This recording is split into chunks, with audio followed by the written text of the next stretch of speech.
Yeah, yeah, yeah, yeah. Going there.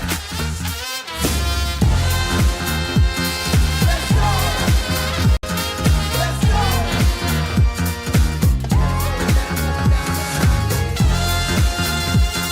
Let's go. Let's go.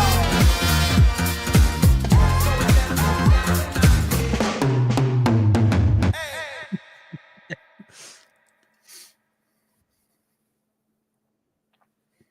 Welcome in, welcome in. This is our April 8th episode. We're here, Adventures in Business. Mandy, how are we doing today? Amani, we are awesome. I just got back from New York City. I was there for the weekend for our former guest, Tim Mulligan, and future co-host Yeah. for his play. He released his play in New York City that he wrote, and it was a huge success. It was so interesting because when the play released in San Diego, it has one director, and then it went to Palm Springs, had another director, and then New York City, another director. So something I learned is I thought that it would be the same every time, but the play that Tim wrote was the same. It's called Witchland. It's a horror.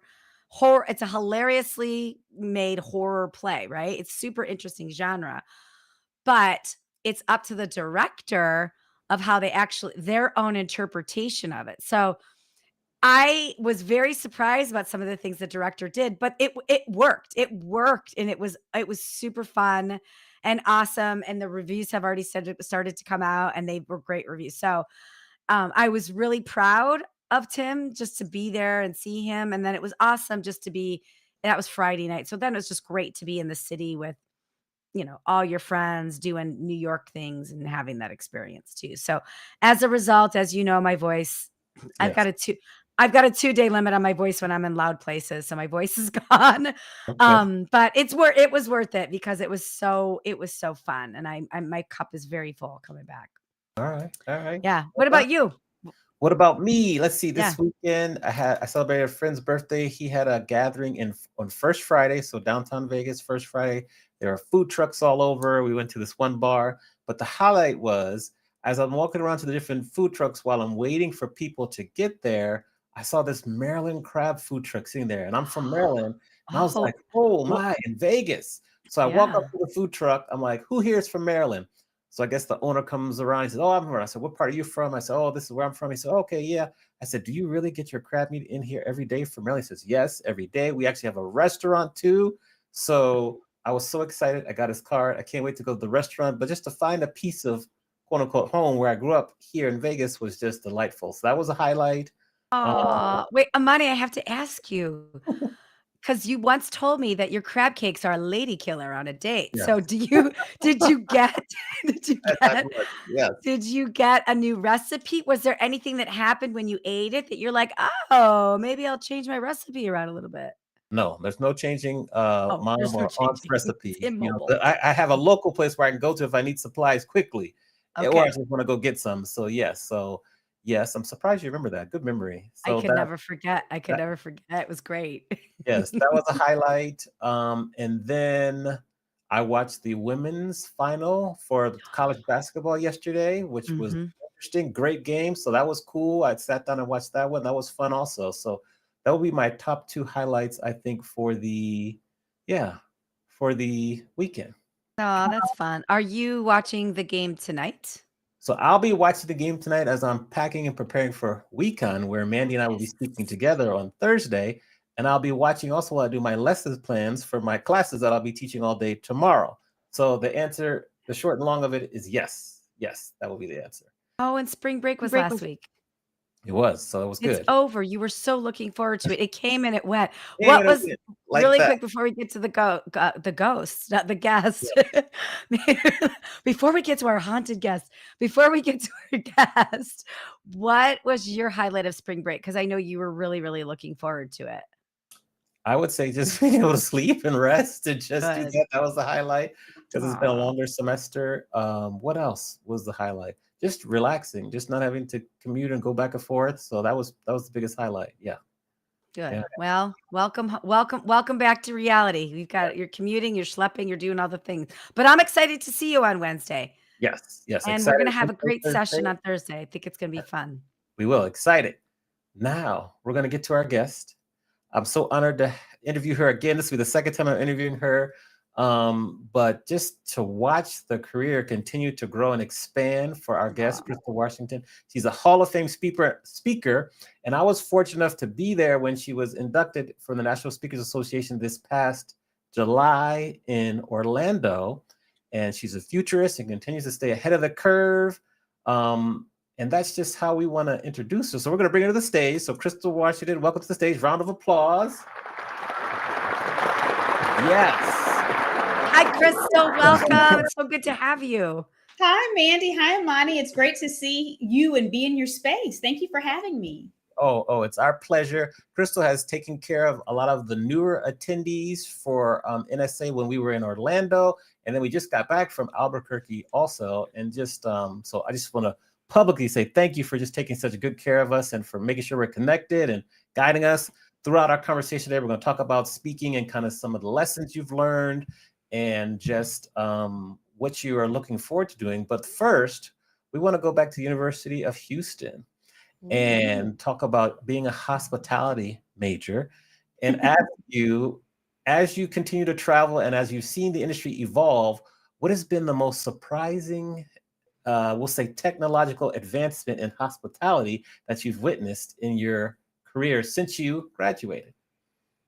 Oh, that's an interesting one because I stay at over 50 hotels a year at a minimum. Yes. So I've seen a lot. It's great to see the front office get off of some of those old systems they were on for 20 years. That's for sure. But in terms of what's surprising, I guess it's that, when I left hospitality, social media was at its infancy. So a lot of other technologies hadn't come about yet.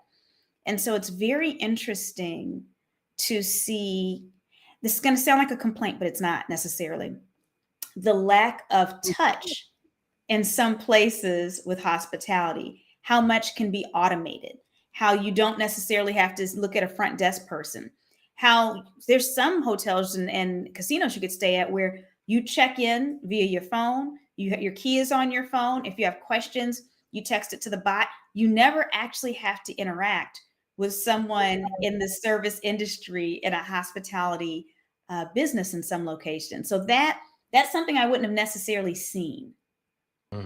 Okay. I like that. How do you feel about that as a traveler? Because I stay in like 50, 60 hotels a year too. And it's like on one end, you're this futurist, right? You're on the cutting edge of trends, but traveling, you want to be comfortable, even if you're just in and out. So there's the service element. So Right. what's the right balance for you as a not like I guess take your expert hat off for a second and put just your traveler hat on. Yeah, like what's the right balance in a hospitality experience for you between automation or service touch?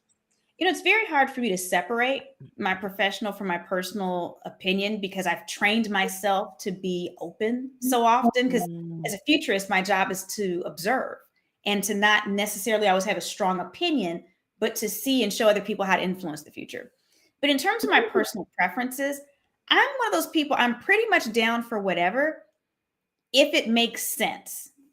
So what I mean by that is, high touch places, I'm for that until it becomes inefficient. So, for instance, you want to talk about high touch. One of the things that happens at organizations or at hotels that's high touch that actually gets on my nerves personally is when you order room service and then you get a phone call 5 minutes after it was delivered. And they're like, hey, we just want to check and make sure your room service order was good. Now, the intention is wonderful. So I'm not complaining, but you've interrupted my meal now. I got up. I had to take because a lot of times I sit in bed. So I have to take the tray off. I don't know what you're calling about. And then you're like, how's your food? Well, it was great before I got up to answer this call. But again, the intention is good, right? On the flip side, automation can be wonderful. I love how some of the casinos have it where you have the numbers where you can just text a question and it's a bot answering you, letting you know this is what time the fitness center closes, or this is what time this restaurant closes. Because I don't really want to talk to a front desk agent about that. So I don't really have a preference for high touch or high technology. I just wanted to add to the customer experience. So as long as it makes my experience better, if you have a robot deliver my food, but it comes out fast and hot, yay, robot. I love you. Amen, robot. Yeah. Yeah. That's good Interesting. stuff. Now, when I first met you almost 7 years ago, Mhm. I was introducing you and speaking to you, and I said you are a public speaker, and you quickly educated me that you are a professional speaker. Can Right. you share the difference between the two and why you make it a point of sharing what you exactly are? Because I love your explanation. Sure. So public speakers are anyone who speaks in public. Maybe you're someone who volunteers at a faith institution, or maybe you go to speak at a school, or maybe you put a crate in the middle of the road and you start yelling about something that's really important that people need to hear. That's a public speaker, and we need them. And they've driven some important things in the history of this country and this world, right? A professional speaker is paid. And so that's why I make that distinction, because I'm not just speaking for fun. I charge a fee to speak. Yes. And it's important to make that designation, I think, because it sets an expectation in people's minds. Otherwise, they think they're doing you a favor. Oh, why don't you come speak at this noon luncheon for this? It'll be fun for you. Well, there's a cost. Yes. And then my companion question to that is, as you've gone through your career, what have been some of the keys for you to increase your self-worth so that you can feel comfortable charging what you're worth? Oh, I'm going to answer this question honestly and maybe even hilariously. And I've been in this business long enough and I've seen other speakers long enough to observe some things. I'm going to share my way, not the way, if that makes sense. So my observations, not the truth. Okay. A lot of times as speakers, we feel there's certain things we need to do so that we feel worthy of the fees that we charge. So, my first book, I wrote that so that I'd be worthy of the fee I wanted to charge. And then when a bureau wanted me to raise my fee, because they're like, we can sell you higher. I was like, I wrote another book, right? So I would do all of these things and get certifications and to be worthy. And now that I'm where I'm at and I've observed different people, there's two different classes of people. There's the people that feel like they need that one more thing so they can charge more. And that thing, typically clients don't care about, if we can be honest. It's really our own hurdles just so we feel worthy. And then there's the people that they really don't care if they're worth their fee or not. They're just great salespeople. And so they will charge a fee. And even if they bomb after bomb or have all these issues, the marketing's so shiny, no one catches on. So the weird thing or the interesting thing about speaking is that you can charge whatever you want as long as the client's willing to pay it and you can deliver on their expectation. There's no, I know people that are like, I got to go back and get my PhD. I got to write this bestseller. You really don't, unless you have clients that think you do. But most of the time it's not. So I don't want to make it sound easy because the speaking business, there's some difficult parts of it. But pricing is such a open concept and it's not based on anything real. I love that. Shout out to Ruthie P watching on YouTube. She says she loves the explanation of the difference between a public speaker and a professional speaker. Thank you for tuning in and commenting. what are some of the difficulties, since you just mentioned that, what are some of the difficulties that you've experienced or you continue to experience in the speaking world? Difficulties. I'll be honest. So because I know you, Amani, and Mandy, we're getting to know each other, I just want to honor you all by speaking the truth. So I'm going to say a lot of things that maybe other people don't say very often, but it's the truth. It has been my experience that challenges in the speaking industry become smaller the more you charge. So there were way more challenges in the beginning because here's the kicker. When you charge a smaller fee, whatever that is, right? Okay. When you charge a smaller fee, the clients you attract, they usually have to scrape to get that. They may or may not take you seriously, or even a client that can afford more when they get you, if you're at a discount in their minds, they may or may not do everything on their end they need to do to make sure you have the right equipment, to make sure that things are set up properly, to make sure that you're in the loop. But the more you charge, and this isn't just speaking, I think this is in most areas of life, you start to attract a different type of client. When people pay you more, they want you to be a problem solver and they trust you to be an expert. They usually want less input, right? So they're just bringing you in because they trust you to have the solution. They'll give you the input you ask for, but it's just like an interior designer. If you pay someone $500 to design your living room, it's very different than if you pay someone $50,000 to design your dining room, right? Or your living room.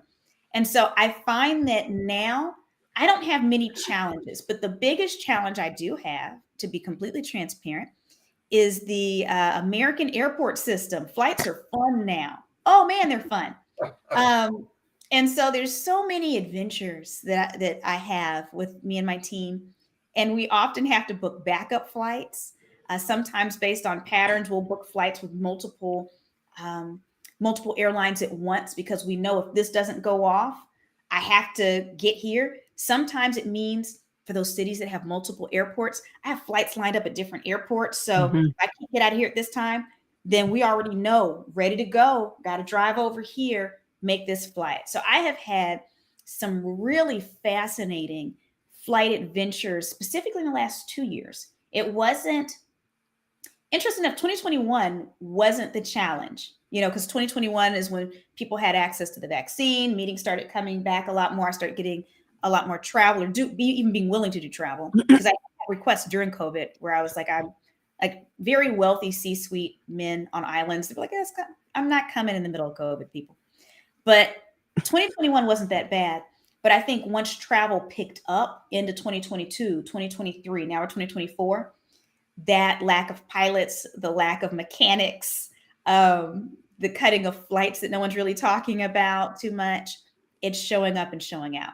And so it only takes one little thing to throw off the entire airport system. It can be a weather event.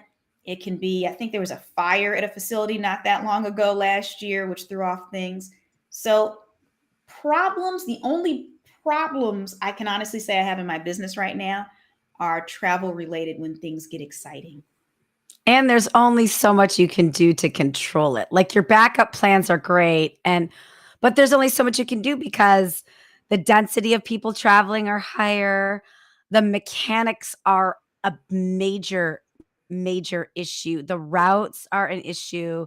That's funny. Well, That's funny. There's only so much you can do to control it, but there's a lot you can do to have backups. Yes, and that's always. what saved us. Yeah, And yeah. so, I don't fly in the day of events. I fly the day before events. There's now a week this year where I won't take back-to-back events because we noticed a pattern the last 2 years. That week has been a cluster ducky for the American airport system, period. So What week? It is the week before the 4th of July. Yes. That last week in June. The last 2 times that has happened, the entire airport system was thrown off because there was a storm during it, plus all of that, the last 2 years. And so it was so horrible that we will not book. We need to have at least a day in between, and it's marked on the calendar. So we probably already have said no to speaking opportunities, lucrative ones, because the stress of not knowing if you could make it. And I've always made it. But if I can be honest with you, we've had some close calls where I've almost had to jump on some chicken trucks. We've had some weird things happen where I've had to do some things to get where I needed to go.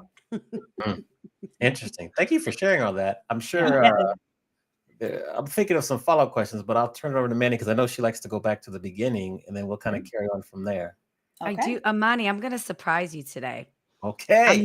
I'm not going back to the Wayback Machine yet, but Crystal, I want to go to a glossary of terms with you because I think some people know what this is. But some of our listeners, some of our watcher may not know. So there's two things I would love for you to define in your own terms. Okay. What is a futurist? So my first sentence in explaining what a futurist is that I'm not a psychic. Okay, because people are like, "Do you?" It's like a psych. No, it's not Where's a your crystal psychic. ball? Yeah. It's like the difference between astronomy and astrology. Very different. Very Mhm. different.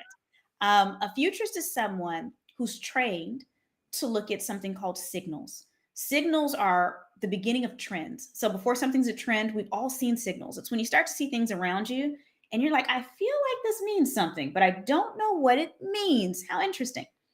And so we do this ourselves, or we're brought up within organizations and we teach them how to do it. So you're looking for signals and trends. And then you think about, is there a question this organization has? Is there something they're trying to future proof themselves against? So maybe there's a future we're expecting. Okay. And as a side note, which I go into presentations, humans are horrible at predicting the future. Most humans don't really conceptualize what the future is. What we plan for is the present with a few small tweaks. Okay. So that's not the future. But there's an expected future. And then there's 2 to 3 alternative futures that are highly plausible. And so we help organizations identify those other plausible futures and then take action against those so that they are already prepared with strategic plans or putting things into action so that if the expected future doesn't happen, they're still in a good position. So Shell Oil Company is the first corporation to hire an in-house futurist. We have nations that hire futurists. And again, we're not psychics, but we gather data and we help people use that data to influence the future.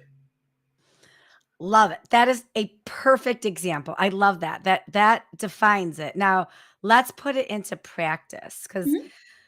you had mentioned before on a podcast I think that you were a guest on. You gave us great example of, looking at whatever it is, wherever it is you get your news, Mhm. looking at things that are in repetition and things like that. So can you just give a little micro example?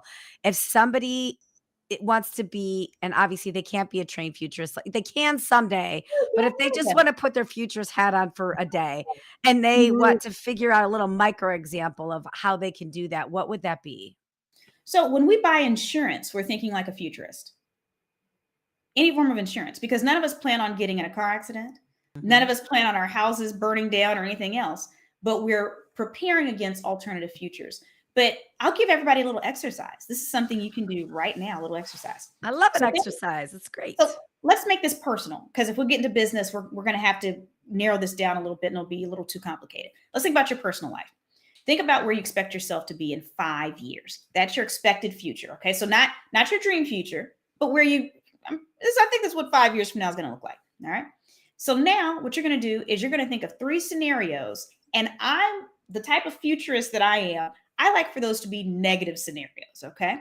So maybe you get sick. Maybe there is a world, maybe there's something going on with the economy that's pretty horrible. Maybe there's another pandemic. And I know right now everybody's watching is like, oh my gosh, bummer. Why is she like this? Trust me, just work with me here. I'm not a negative person, but this is one of the best futurist examples I can give you. So you come up with 3 scenarios that are probable. Doesn't mean you want them, but they could actually happen. So like in Houston, I might plan for a hurricane, because we can get hurricanes. It's a thing. Mhm. Come up with your 3 scenarios and then write out like a few sentences. How would this affect you? How would this affect your life? How would this affect your job or your business or whatever? Look at the whole picture. And it's not going to feel good. Okay. So this isn't a positive exercise, but it'll be positive in the end. And then for each of these scenarios, go through one at a time. Think about what are 3 things I can do right now that if that thing were to happen 5 years from now, I would be in the best possible position. So for instance, in a hurricane, if your house is flooding, there's nothing you can do about that, right? But if you have flood insurance and if you have a plan with your family that if a cone of influence gets so close to you, you all depart or whatever, you can put yourself in the best position in that alternative future. So you come up with 3 action items for each one of those scenarios, which means you're going to have 9 action items total. 3 scenarios, 3 actions. Here's where the magic happens. For each of those scenarios, okay, that works for this one. Does this action item work for any of these other scenarios? Mm. Any action item that works for all 3 scenarios, do it now. And Hmm. people will think, well, what if those things don't happen? Doesn't matter, because there's other things that will happen that are unexpected. And if you have an action item that can protect you against multiple scenarios, it can protect you against even more scenarios. And so that is my suggestion. That's how you think like a futurist. Now, sometimes we think about the positive futures and how to pull things towards us, but that's a simple exercise anyone listening can do for their own lives. They can do it with their families, and it's going to help you make smart decisions now that are going to put you in a positive position later. Because the challenge is, we live in a world, Amani and Mandy, where so many people talk about think positive, think positive. You got to think positive. The challenge is if we're so busy focusing on the positive, we're not seeing the monsters that are lurking in the negative or in the dark that are basically waiting to kick our teeth in, right? So we have to be willing to take a look and future-proof ourselves. Doesn't mean we're being negative. It means that we're thinking ahead and we're creating contingency plans. I love that. So then I guess the next glossary question is, what is future proofing? But you just explained it. So future proofing is the act of taking action, doing the exercise, taking action for the potentials of the future. Yes. Yeah. Okay. That's Awesome. great. Thank That's you. great. That's great. Good explanation. Yeah, you just caused me to forget my question because I was so focused on the exercise here. But I'll think of it in a minute. While I'm thinking though, when you're I gotta know trends. Mhm. What trends are you keeping an eye on now that are outside of AI? Because I know AI dominates a lot of the conversation. What else are you watching that's a trend that you're like, we need to keep a close eye on that? Well, there's quite a few actually, but I tend to look at the human element around technology as well. And so I'm observing attitudes towards technology. I'm observing how technology is influencing how people think and how people interact with each other. I'm observing, it seems like this very interesting generational difference in how we look at technology. And it's not simply people that aren't looking at this all the time might think, oh, younger people just like more technology. That's actually not what's happening here. So I'm noticing how some younger people are becoming a lot more, they're not Luddites. They can use the technology if they want it, but they're becoming much more apprehensive to use it. Mhm. And when they do use it, they're using it in very different ways. Unlike me, I'm a millennial. I'm an old millennial, but I'm a millennial. Unlike my generation, the next 2 generations, they're a little bit more averse, and they don't want their own reality show via social media. And part of it's because when they were born, if you imagine, it's going to be a weird thing to ask you to imagine. If you imagine being born, you're slipping out of your mom's womb, and imagine the first thing you see is a camera phone in your face and someone's uploading you to YouTube. These kids have never had privacy, and so they crave it and demand it. And Mm. so that's changing the landscape of marketing. It's changing the landscape of social media. And it's even more extreme in some countries versus others. So I'm observing that, the human cost of technology. Interesting. We had a question from the chat. Ruthie wants to know, could a futurist be considered a forecaster because they use that term in corporate America? What's your response? Sort of. Do we forecast things? I guess to a certain extent, but most of us, the work that we do is a lot more collaborative. So that, for instance, when I'm brought into organizations, I'm not presenting all the information. I'm guiding the team because they actually have the data to see the trends and to see the signals that are out there for their particular organization and their industry. So it's asking the right questions and guiding them so that they can go through the process. So yeah, there are times where, like, as a keynoter, I might say this is likely going to happen. Like I'll give you an example. If there's anybody who's watching us that's familiar with HEB, which is a very popular grocery store chain in Texas, they have a cult following, and they're one of my clients too. And they've been one of my clients for many years, since the beginning of my speaking career. And I remember when they hired me at one point, and I was talking to their leaders, And I was saying, there's this trend with apps, and it's only a matter of time before grocery stores start having their own apps. And they're like, what? And I was like, no, imagine, you could actually have your inventory on there. People can choose things. They'll be able to place orders before they get to the store, and it's already collected. You need to have some people that can actually gather the things. And everybody was like, what? You really think that's going to happen one day? And here we are. So it is hilarious. Sometimes I talk to someone and they're like, that is so nuts. Because when you left, we were like, that's amazing. And we don't see it happening. And now HEB definitely has their own app, and they're not even using common apps like Uber Eats. They bought Favor, which used to be its own delivery app. So do we forecast sort of, but we're not quite like weathermen in that way, if that makes sense. Yeah. And my next Good answer. That was a good answer. great example too. I'm gonna Thank look you up- for the question, Ruthie. Yes, thank you. And Ruthie says thank you back, so appreciate that.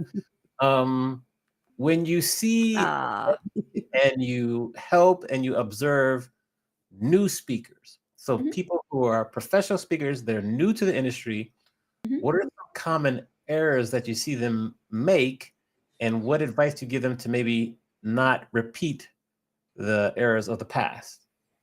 So I try to be careful because everyone's path is different. Just like at one point in this conversation, I said, this is my way, not the way, right? And so I don't usually give unsolicited advice. You're asking. So I'll share what I tend to see. But the only way I'm going to give someone advice is if they're like, hey, Crystal, you've been doing this for a while. What do you think about this? And even then, I'm going to give my caveat with, it's my way, not the way. There are a few things that I see.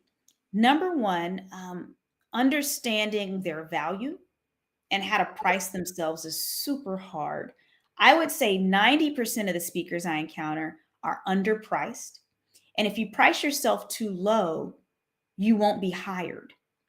It's kind of like if you imagine, let's say that anybody tell me your favorite laptop or your laptop brand. What laptop do you MacBook Pro. MacBook Pro. Okay, so imagine there's somebody that's coming down your street, and maybe let's put them in a nice car. They're in a nice Tesla, okay? And they're like, hey, Amani, I have a MacBook Pro, brand new in the box, only $250. Are you going to buy it? No, I'm gonna say keep on going. I don't trust Why? it because I don't Why? trust it. Because it doesn't. It's not the like MacBook Pros have a certain value, and you expect to kind of pay that for the quality. So if you're priced too low as a speaker, the assumption is that you're not going to deliver quality because you're underpriced. And so don't get me wrong, there are new speakers who can't deliver quality, not because they're not going to be amazing. They haven't had enough development. But there are speakers who have had tons of industry experience, are gifted at speaking. They just price themselves low because they don't know better, or they're scared, or they don't have the confidence yet, or they think they need to earn a PhD and write 3 books first. back to that talk. Yeah. Back to that TED talk from earlier in the session. Yes. So they price themselves too low, and people don't take them seriously because they think, oh, there must be something wrong with that. The same with that MacBook Pro. So that's one. The other 10% are so eager, and they might come out of like direct sales or some other type of sales where they're aggressive, and they price themselves too high, and they can't deliver at that level. And they don't know how to sell at that level. They're used to selling, but they don't realize that you're selling yourself, which is a little different. You become a commodity when you're a speaker. And so I've seen them price themselves too high, and they're like, well, why aren't I getting any bites? And they get very frustrated, but their marketing is in alignment, like their materials aren't in alignment with what they're charging. And even if you have a beautiful website, if you don't have the video, the testimonials, and the accolades and everything to go with it, you're going to have a hard time. So I think pricing is one of the bigger issues beginner speakers have. And then I think after that, there's all kinds of little individual things that shift. But I think pricing is the biggest one. And then, you know what, maybe the second one is not understanding the importance of having systems in your business. I'm glad you said that because Amani. and Mandy likes systems, so that's a good segue. But finish your point, and then we'll go from there. Yeah. Well, because here's the thing, when people are first started, now this is brand new green. Okay, so barely in here. A lot of people come up to me and say, "Oh, Crystal, I want to become a professional speaker too." And I like to encourage people. So I'm like, yay. And like, because I have a story about how I overcame, and I'm going to get on stage and I'm going to touch hearts and change the world. And I'm someone who's very honest, but not unkind, right? And so I don't say exactly this, but I kind of say, are you sharing this with me because you want me to give you some feedback on that? And if they're like, oh yeah, what's your feedback? And my feedback is no one cares about your story unless it connects directly with your own story. So everyone's overcome something. There are people that have overcome triple cancer, and people that fell off mountains, and people that have been, squeezed to death by pythons and somehow made it over the Rainbow Bridge, got their dog, and came back alive with the dog, right? There's all these stories of overcoming. People don't need stories of overcoming unless you connect with some type of actions.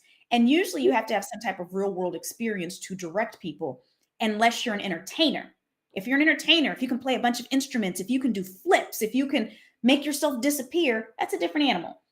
But the other piece is people not understanding this is a business. It's not, we don't just get up on stage and influence people. Speaking makes up less than 5% of the time I spend in my business.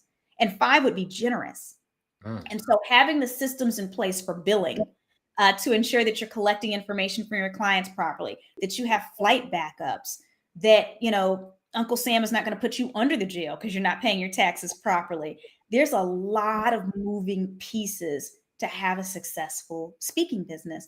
And in the very beginning, a lot of people not only don't know that, but the ones that get it, they plan on being a jack of all trades and trying to keep every nickel.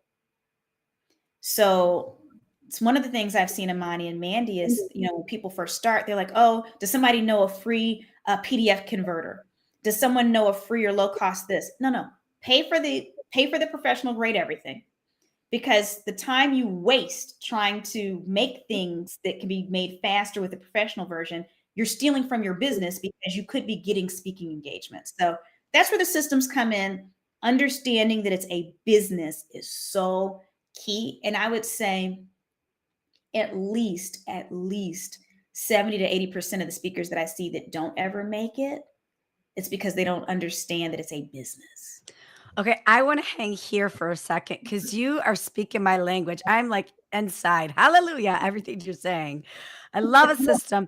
But you have said this before, and I would love for you to amplify it, is talk about those speakers that don't look at their business as a business because they're afraid to make the investment, the time investment, the financial investment. At the beginning of the show, offline, you talked about your social media person. On this show, you talked about your business manager. So can you share a little bit about like the value of those efficiencies of putting the money in for the admin stuff, the stuff that gives you the brain space to create a better speech, to put more energy into it? Can you just share that with everybody? Because you've said it before, and I just feel like the audience would really benefit from your opinion on that. In my experience, my way, not the way, right? But most ways in this one. So this is going to actually apply to, I'd say, 99% of people. You want to invest in your business because it's a business, but it doesn't mean you have to invest out of alignment with where your business is. So I'm actually going to take this in 2 directions, because you have to be careful. There's a lot of people who their business model is to milk speakers.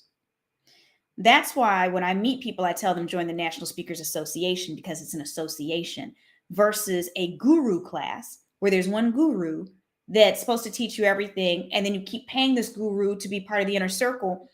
Why learn from one person where in any other industry, you join an association so that you get the various experience of multiple people?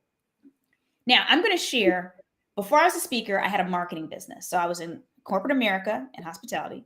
I quit to start a marketing business. And then I took money from that marketing business to start my speaking business. And eventually that took off so much, I closed the marketing business. I let all those contracts go down. I started that initial marketing business with $125. $125.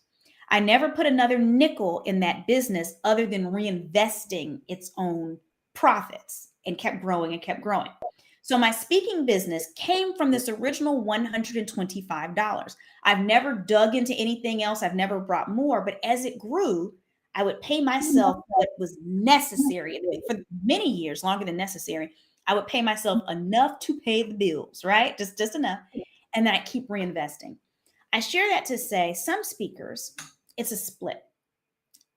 A portion of speakers come in and they're miserly and they're like, why am I not getting results? But they're trying to do everything in a cheap way and they look cheap. You know, if you want someone to pay you $5,000 for a speaking engagement, but your website is a free website and people know that it's a free website, you are worth $0 because people assume you make $0.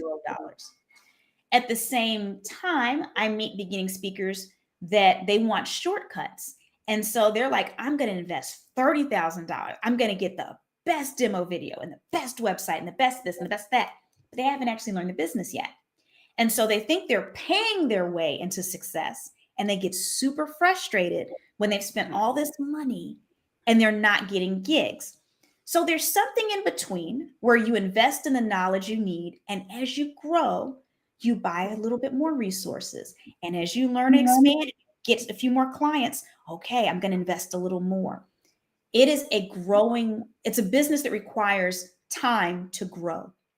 One of the most interesting lessons, my mentor who got me into this business told me in the beginning, after year 5, that's when you're really going to start to see a pickup because so many people have seen you for years.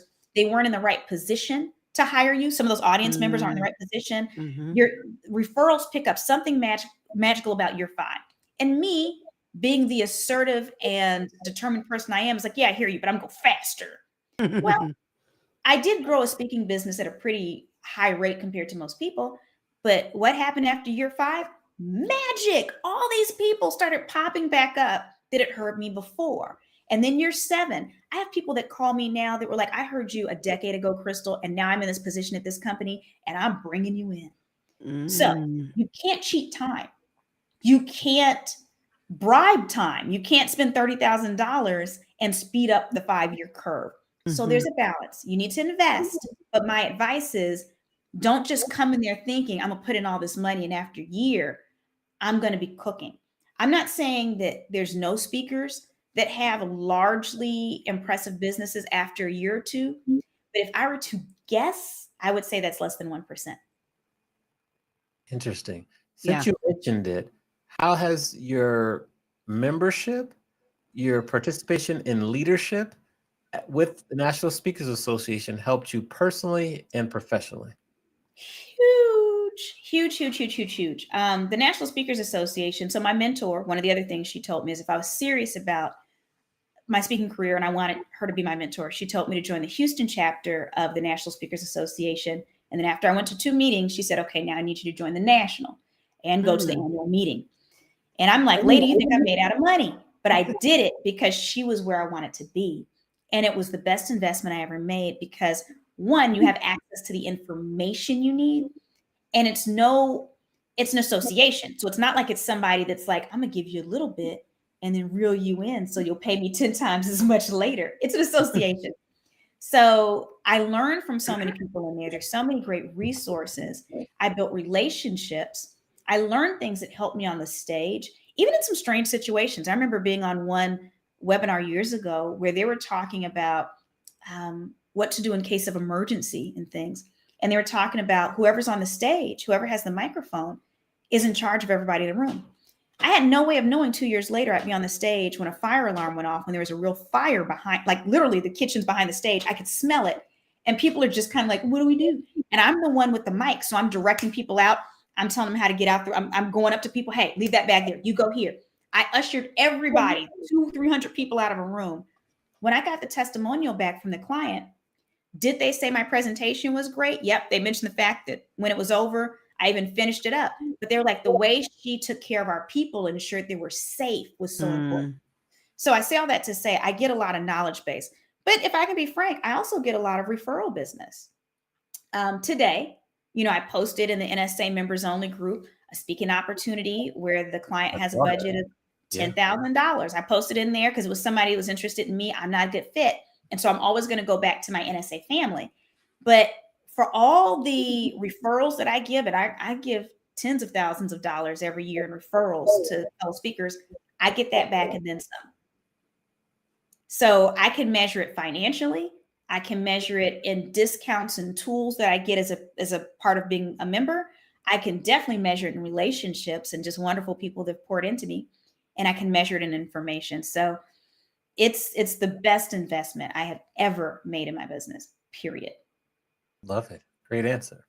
We're to the point of the show now where we flip the script. So we'll let you ask both myself and Mandy a question. Any question you want, nothing is off limits.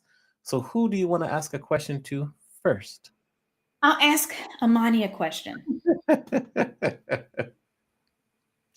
You ready? I'm ready. Brick, let's go. Yes. So you are a professional speaker, a podcaster, a DJ, amongst other things. Which is the most difficult and why? I would say,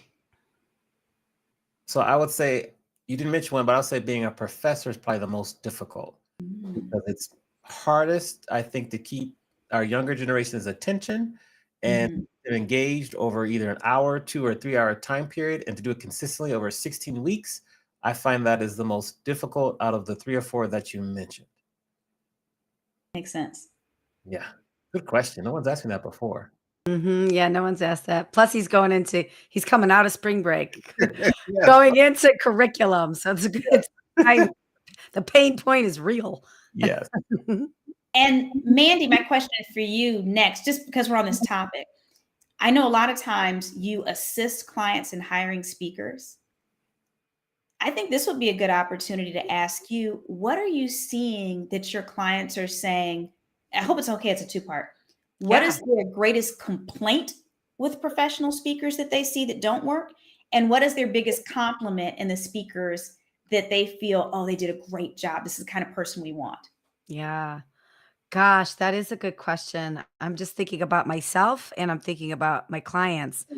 I think that the obvious answer, and it still is the answer of what's the compliment, is when the attendees are walking away happy, when the attendees are posting videos, they're posting pictures, they're hashtagging.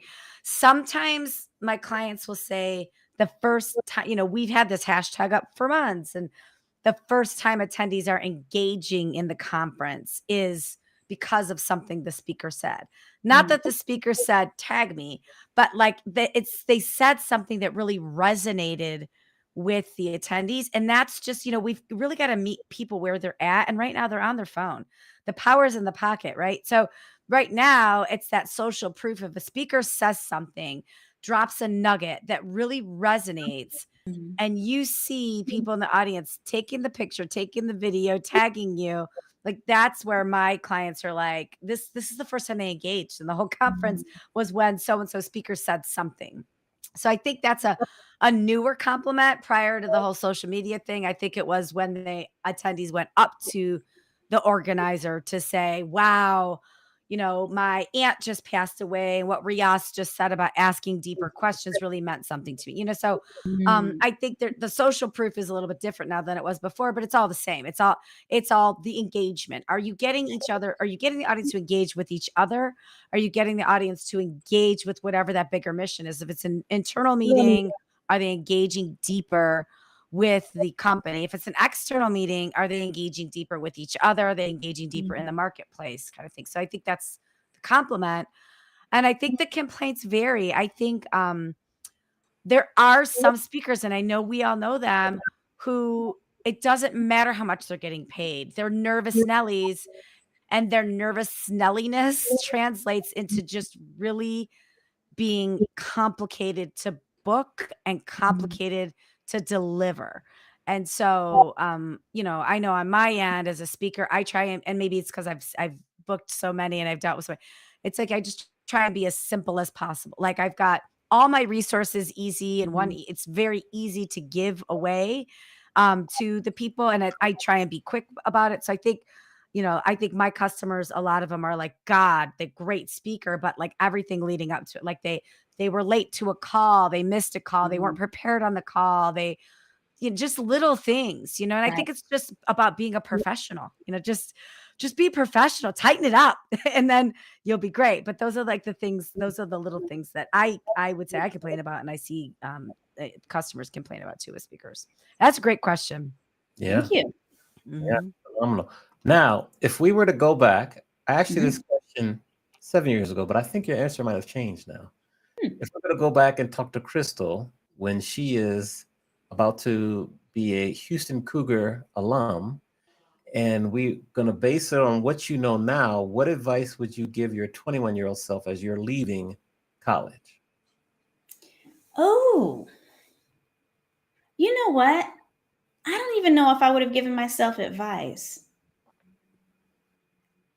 I'm one of those strange people that I don't really have too many regrets. And I have a strong appreciation for the fact that our valleys of discomfort develop us. And so I think that I had some notions I needed to be disavowed of. Like, I believed in merit-based promotions in the world and fairness and that sexism was on its way out.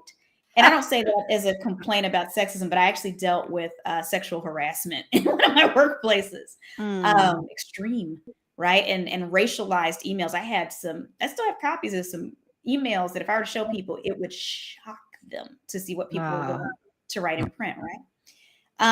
And so, I think almost like a parent, you're tempted to say, well, just know everything will be okay. And the paths are I think I just needed some shock. I think I needed some things to hit me in the face. And then for me to say, oh, let me regroup.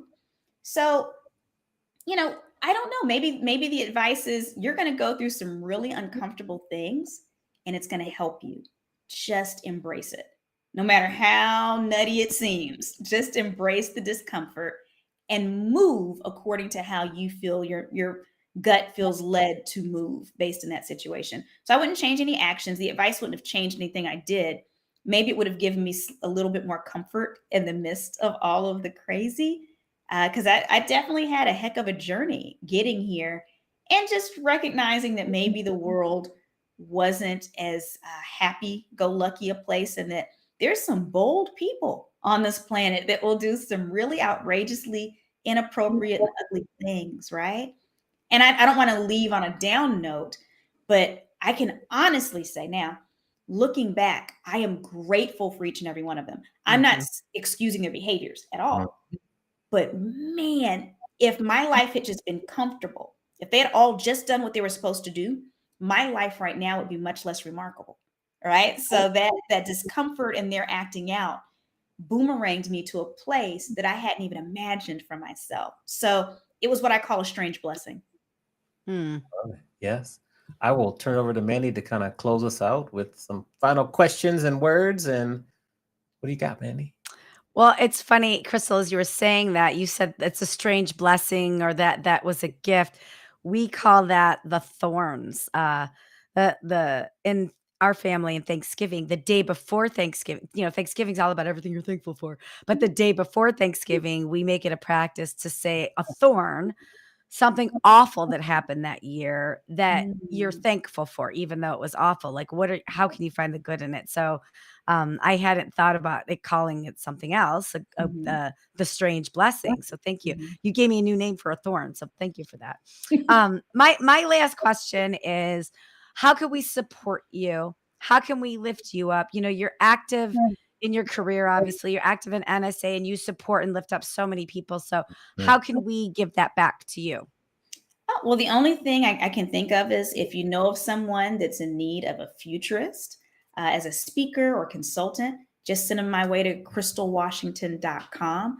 But other than that, I'm of the belief that when we shift the frequency of the world around us, it helps all of us. So, if everyone listening just takes a little bit of what I said, especially about future proofing yourself, and just take a little action to do something to make sure that you'll be in a better position in the future, that benefits me because it ups the frequency of everyone. Yes. Future-proof yourself, everybody. Do the crystal exercise. It was a good one. So thank you very much for being with us. I'm so proud to know you and to get to know you even more through our work in NSA. I can't wait to see you in Denver for Influence. So there, and just thanks for the assistance, advice that you continue to give not only our small groups, but in the whole. Because I see when you're putting up posts on like the main sites and everything, just keep doing that because we might not comment, but we watch and we learn and we take notes and we apply what you're sharing. So thank you for being a leader, complete leader in the industry, and we just love to follow in your footsteps. Thank you for having me. Yes, we're gonna Thank put you you. back in the green room. Round of applause and hold one moment here. Yes. Thank you for being here, Crystal. Awesome. Another great show, Mandy. We're on a roll. Yes, Ruthie, we will share. If you go to crystalwashington.com, you will see all her social media links and everything there. And if you don't get them, send me a message. I'll get them to you. What and who do we have to look forward to next week? We have Scott Auden of Auden Hospitality, and he's coming from across the pond. So it'll be late for him and midday for us. And he's just a wealth of knowledge. He goes into hotels, his company goes into hotels, helps them be better, more efficient, or if they're adding a revenue stream in a hotel. So he's got great war stories, but he also has some really high level conversations that he can have about hospitality and hotels, which I'm very excited about. Great. So we look forward to meeting and talking with him next week. Everyone, make sure to rate, review, and share the podcast with your friends, family, colleagues, peers, and just continue to follow us as we go on this journey. Mandy, I will see you on Wednesday for our adventures at WeCon Live. And thanks everyone for watching live, listening on the replay. Take care and stay safe, everyone. Stay safe. Have a beautiful day. Bye.